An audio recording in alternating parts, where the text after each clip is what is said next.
Donc, pour mettre un petit peu en contexte, on avait un projet à faire l'année dernière où il nous donnait un adjectif puis une fonction. Fait que moi, mettons, j'avais un chandelier qu'il fallait que je fasse. Puis on voulait qu'on présentait après ça notre processus. En fait, j'avais un chandelier, puis l'adjectif que j'avais, c'était ardent. Fait que là, il fallait désigner un chandelier ardent, okay? Ou en tout cas inspiré de cet adjectif-là. Pour un peu de contexte. Donc, il fallait faire de la recherche puis présenter qu'est-ce que, pour nous, mettons, l'adjectif voulait dire, puis qu'est-ce qu'un chandelier, ça peut avoir l'air, puis comment est-ce qu'on voulait communiquer ça. La communication, by the way, en design, c'est quelque chose qui est super important, là.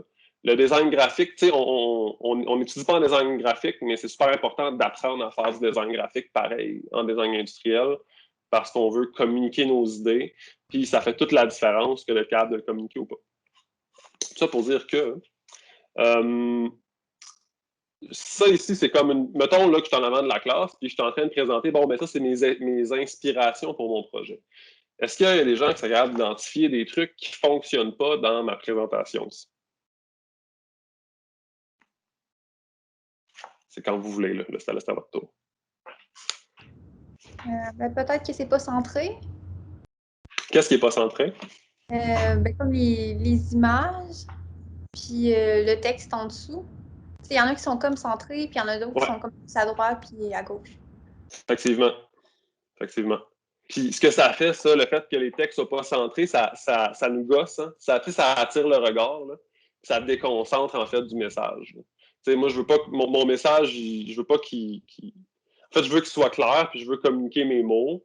Le fait qu'il y a des affaires qui soient légèrement décentrées, ben, ça fait que ça met du bruit dans mon message. Y a-t-il une autre chose que. Peut-être quelqu'un qui aurait autre chose à dire par rapport à ça? Ils ne sont pas à la même hauteur. Ils sont pas à la même hauteur, effectivement. En haut, ici, c'est pas aligné. Il y a une autre affaire que, tu sais, c'est presque aligné, mais ça ne l'est pas.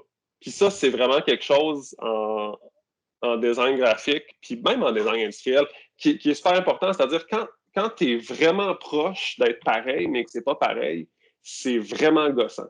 Versus, s'il y a beaucoup de contraste, si c'est quelque chose qui est très, très gros puis très, très petit, notre cerveau, il comprend bien que c'est deux choses différentes.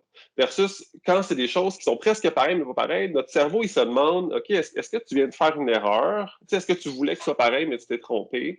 Fait que, tant qu'à faire quelque chose comme ça, aussi bien toutes les mettre à la même hauteur. C'est pas plus compliqué de les mettre à la même hauteur. Puis... Même la taille, la plus petite, grande et moyenne. Oui, même en largeur. Même la largeur n'est pas la même. Puis c'est un autre problème, effectivement, que la hauteur n'est pas la même, la largeur n'est pas la même. Fait que tant qu'à faire, là, si c'est pour me présenter ça, tu sais, ton message, c'est pas ces images-là sont différentes. Ton message, ce que tu veux, ce qu'on veut amener comme message, c'est ben moi, j'ai utilisé ces images-là, ça m'a inspiré, puis voici le mot que je trouvais qui avait rapport avec. T'sais.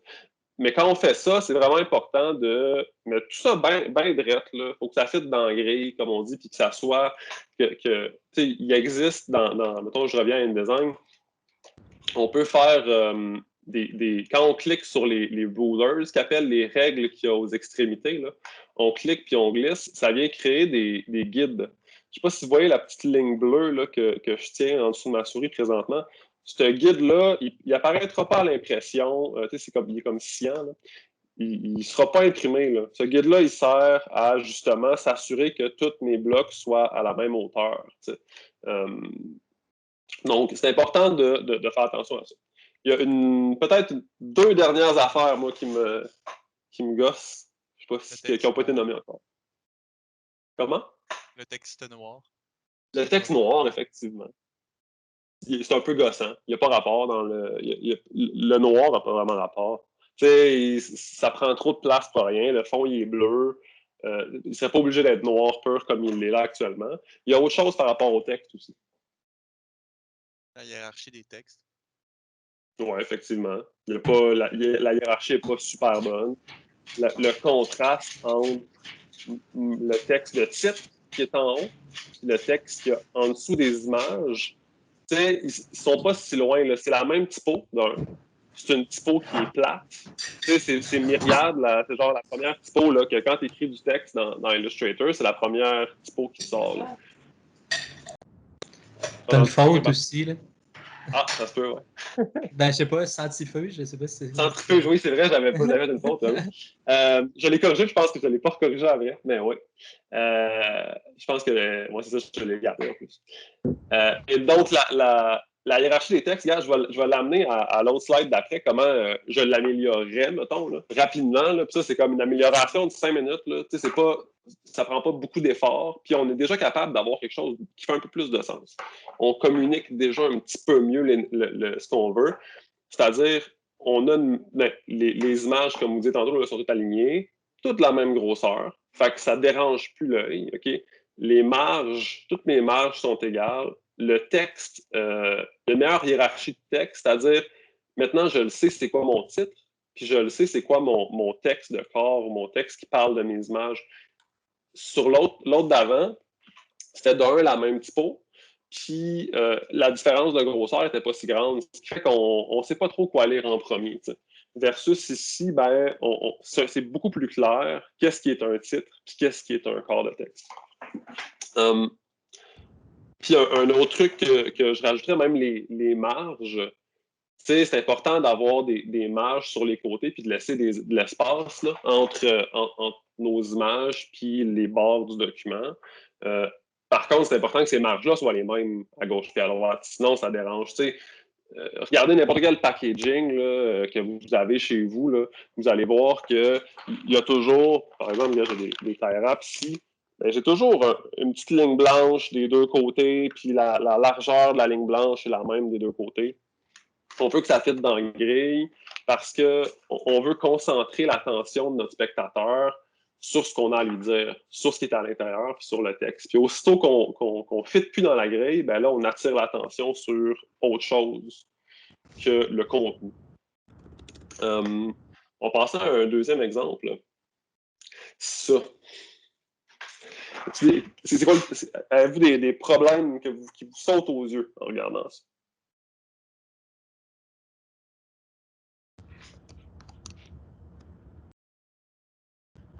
Ah, on t'entend pas, Chani. Je pense que tu parles, mais il faut que tu actives ton micro. Mais les images sont toutes collées ensemble, il n'y a pas de différence. On ne peut pas les différencier entre elles ben. Effectivement, il y aurait moyen de faire en mettant une distance entre chaque image, il y aurait peut-être moyen de plus les différencier. Par contre, dans ce... Oui, il y en a une qui dépasse aussi. Oui, il y en a une qui dépasse. Ça, ici, là, ça gosse. Tu sais, cette section-là, ici, là, ça fait comme un crochet que rien. Là, tu sais, aussi bien mettre ça flush puis faire fitter ça dans la grille. On concentre le message beaucoup plus. Y a-t-il autre chose? Ouais, exactement ce que tu disais tantôt là, sur les marques. Ton texte est collé sur. Ouais. Le texte, il ne respire pas à gauche. Il est beaucoup trop collé sur la marge. Avez-vous autre chose? Mais les marges ne sont pas pareilles des deux côtés. Ouais. Les marges ne sont pas les mêmes des deux côtés. Même qu'en haut, on est bleed en haut. Bleed, ça veut dire on dépasse le frame. Ce qui n'est pas, en soi, qui n'est pas une mauvaise chose. Ça peut être, il y a des super belles affaires qui se font quand on dépasse les frames. Mais là, on dépasse en haut, en bas. À droite, on a une espèce de marge bizarre. À gauche, la marge est tout petite. Il y a pas... Puis ça, c'est honnêtement tiré d'un travail d'une présentation orale que quelqu'un a faite. Je l'ai reproduit avec d'autres photos, mais c'est des trucs. Ça peut avoir l'air fou comme ça, mais on n'est pas des designers graphiques, on fait des affaires de même. Y a-t-il quelqu'un qui a parlé? Il me semble que j'ai entendu quelqu'un parler. Ça...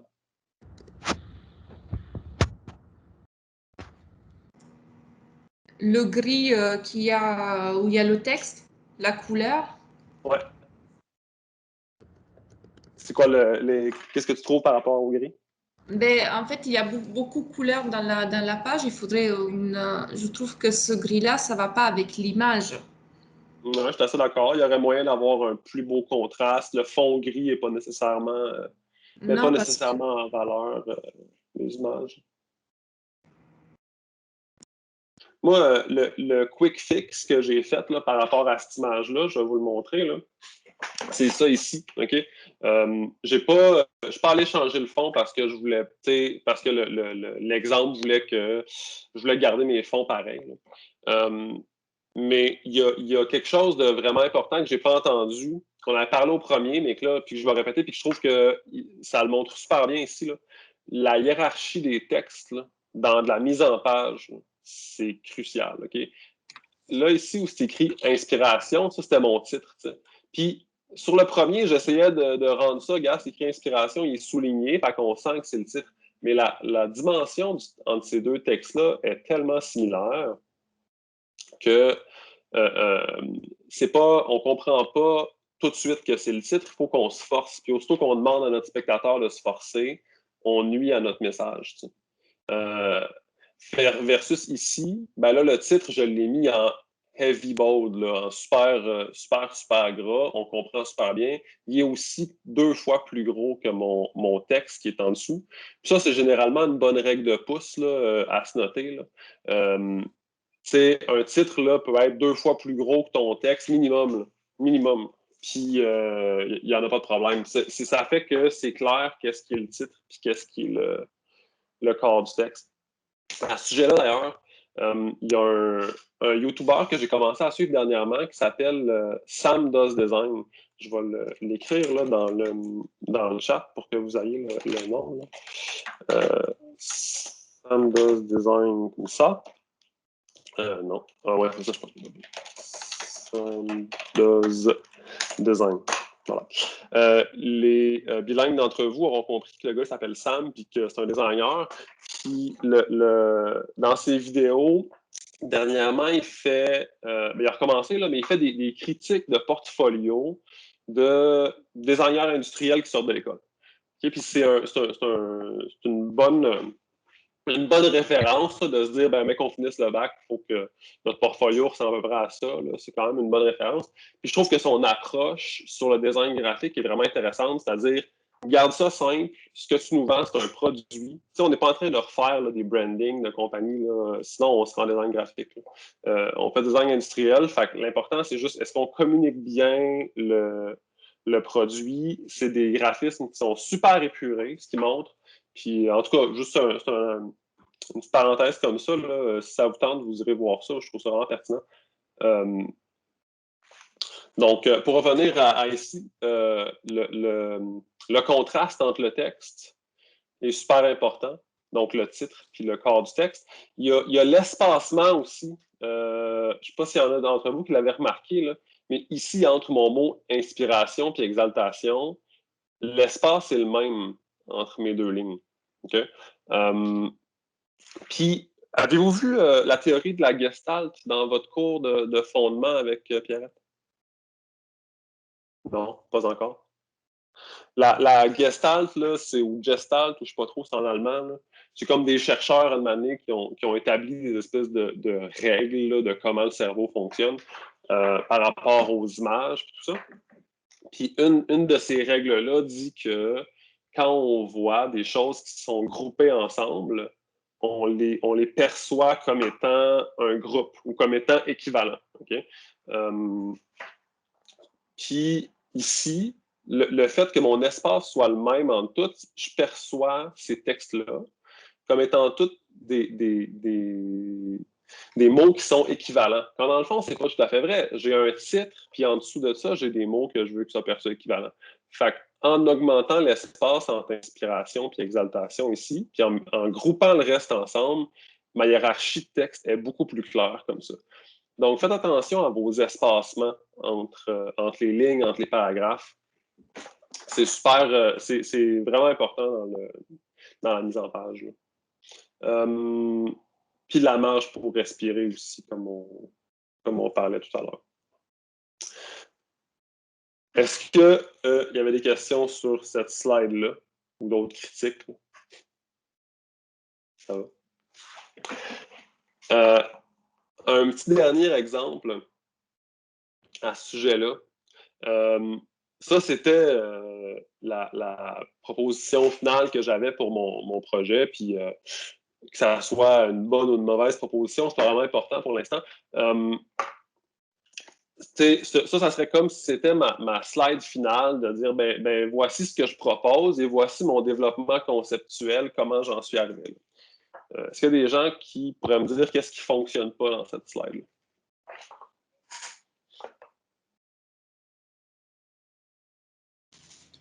Ben, tantôt, tu parles de comment tu es arrivé à ton truc, mais on ne comprend pas nécessairement où est le début et la fin. Qu'est-ce qui est ton final, qu'est-ce qui est ton premier? Oui, exactement. Exactement. C'est une des affaires les plus importantes que je voulais mettre en valeur là-dessus. On ne comprend pas il est où le début, il est où la fin, puis c'est quoi ma proposition finalement. C'est pas clair. C'est clairement pas clair. Quelqu'un dit aussi le titre par-dessus l'image. Oui, c'est vrai, Albert, c'est gossant ici ce qui se passe. La hauteur du titre, l'image, il n'y a comme pas assez de distance, il n'y a pas assez d'espace entre ça. Ensuite de ça, il y a-dessus. Ton titre puis ton texte, il n'y a pas tant d'espace, c'est comme tout ensemble. Oui, c'est un peu jammé ici. Même que je rajouterais, là, le texte, ça ressemble vraiment. Là, puis si on zoome, je suis capable de zoomer de même. Si on zoome ici là, sur le texte, non, suivant. Ah! On remarquera que c'est pas la même typo qui est entre les deux, ce qui est pas une mauvaise chose d'habitude. Mais dans ce cas-ci, c'est deux typos qui se ressemblent quand même, parce que c'est des typos qui sont... Quand je dis typo, je parle d'une police de caractères. Donc, c'est deux polices qui se ressemblent, c'est deux polices qui sont sérifs. Donc, si vous ne savez pas, dans le fond, la différence entre sérif et sans sérif, là, on a un... Ben, est-ce qu'il y a quelqu'un qui peut l'expliquer? C'est quoi? Est-ce qu'il y a quelqu'un qui le sait? C'est quoi la différence entre sérif et sans sérif? L'empattement des lettres. Effectivement, les petites pattes, comme tu dis, Charles, les petites pattes sur les lettres. Donc, ça, ici, là, ce que je vous montre ici, on appelle ça un sérif. Donc, c'est les lettres qui ont des petites pattes dessus, là, okay? Versus une police qui est sans sérif, donc ce qu'on voit juste à côté ici, donc qui est faite, on va appeler ça même une typo bâton, des fois. Une police de caractère bâton, là, c'est comme toutes des petits bâtons, des petites allumettes. Il n'y a pas de petites pattes dessus. Donc, pourquoi je parlais de sérif, c'est que ici, on a deux typos qui se ressemblent beaucoup, deux typos qui ont des sérifs, par contre, qui ne sont pas tout à fait la même. Fait que, comme je disais tantôt, là, quand les dimensions sont presque pareilles, mais ne sont pas vraiment pareilles, ben, c'est un peu le même principe ici. Je n'ai pas assez de contraste entre mes deux textes. Même si j'ai un bon contraste de dimension, même si j'ai un texte qui est plus gros que l'autre, le type de police de caractère n'est pas assez contrasté. Ça, on va y revenir un peu plus tard. Là.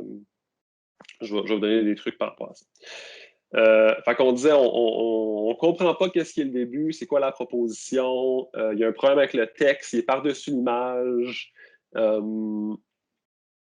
Fait que moi, comment j'ai refait cette image-là, c'était comme ça. C'est-à-dire, en français, on lit de gauche à droite. Fait que c'est assez naturel dans une présentation de mettre le développement conceptuel de gauche à droite. Okay? On veut que notre spectateur, on s'attend à ce que notre spectateur commence la lecture ici dans l'image et avance dans l'image et se rende jusqu'à droite. Donc, ça, c'est ma proposition finale. Okay? Ça, c'est une première chose. Il y a une différence dans la hiérarchie aussi. Si vous remarquez, ici, ma proposition est super grosse. Elle prend quasiment toute la hauteur de la page. Puis mes autres petits dessins de développement conceptuel sont beaucoup plus petits. Versus quand j'étais ici, ben, tout était pas mal la même grosseur. Okay? Fait que la dimension, ça joue dans notre perception de la hiérarchie. La couleur, le gris, mon dessin est plus pâle ici qu'il l'était là. Là, il est super foncé. Puis quand il est ici, il est beaucoup plus pâle. Donc, on comprend que c'est moins important.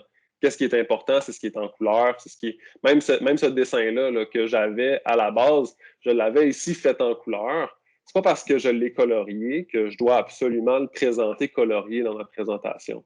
Si au final, il me sert de développement conceptuel, si au final, c'est pas ma proposition finale, je trouve aussi bien le mettre en gris pour laisser toute la place à ma proposition finale. Ensuite de ça, mon petit texte que j'avais mis ici à gauche, là, bon, perforation, chandelle en suspension, il flottait, puis il était pas. Il faisait référence un peu à rien, c'est-à-dire qu'on ne comprenait pas trop pourquoi est-ce qu'il était là.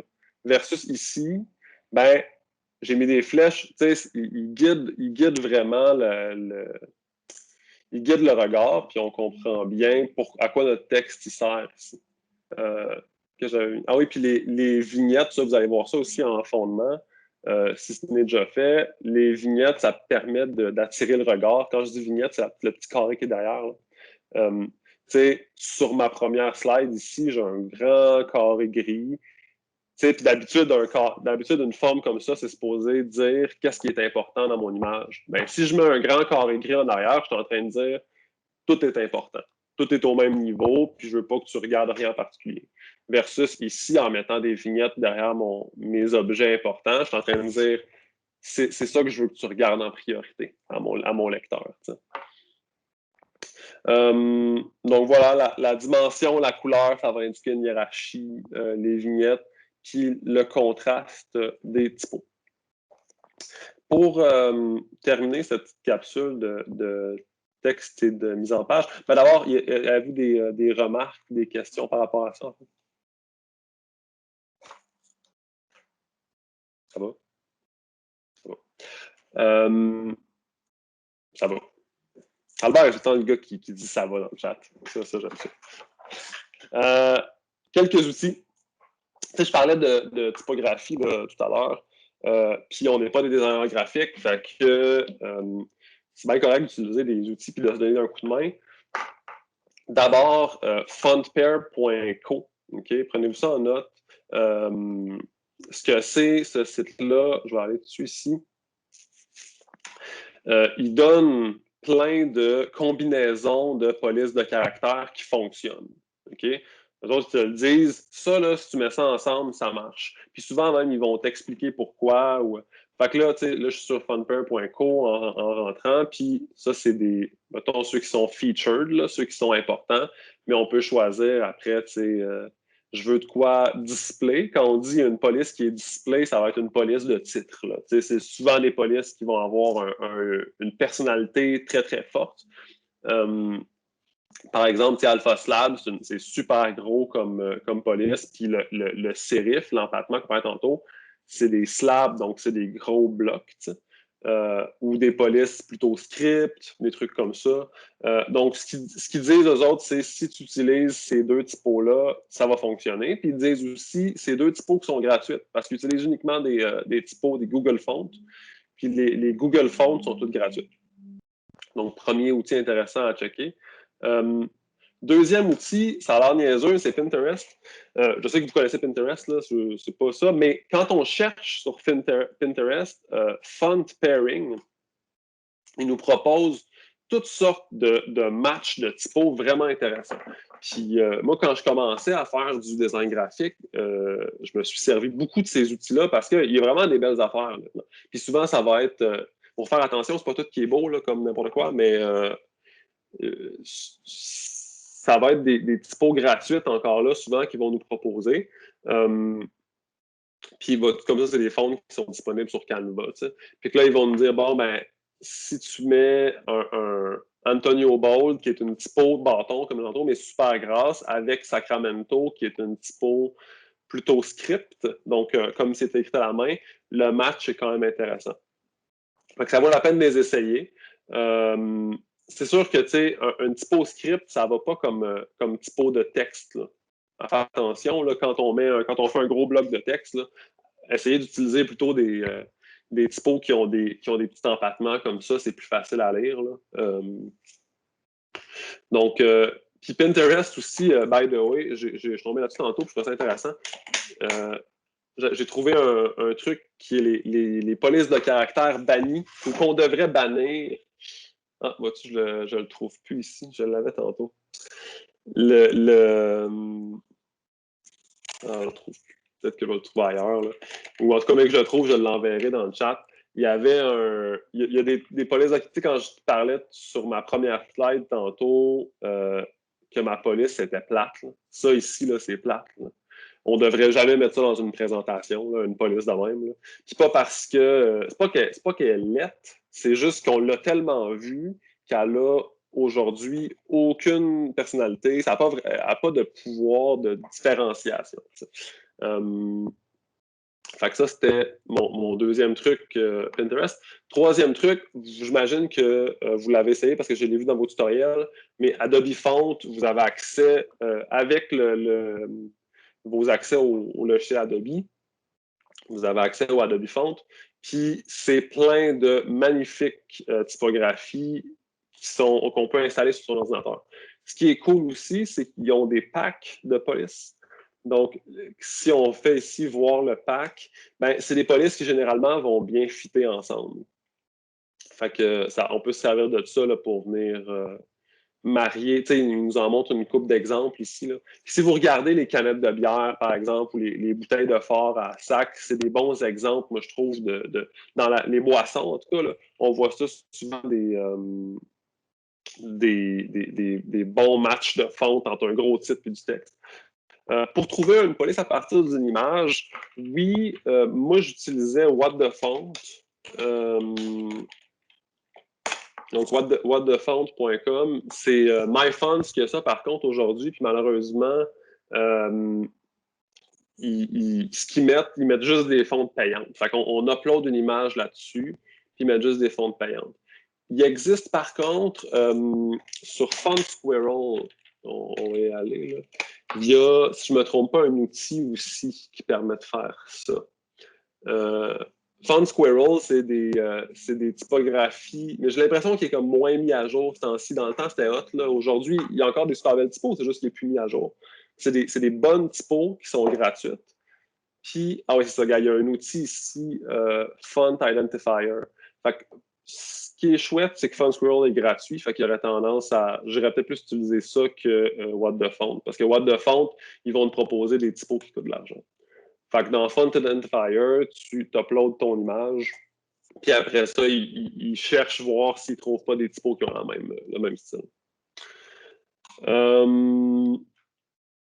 Ouais, ça ressemble à ça pour mes trucs, là, comment trouver... Après ça, ben, c'est de l'expérience, c'est de le faire, il faut le faire. Je ne sais pas si vous avez d'autres questions par rapport à ça. Je vais pas parler trop vite. C'est comme de cramer ben, du stock dans une demi-heure. Ça va? D'accord. Ben, sur ce, je vais vous souhaiter une belle soirée. Là, comme j'ai un petit retard, ce qu'on va faire, c'est qu'on va décaler là, on va décaler les réservations quand je vais arrêter l'enregistrement. Stop recording.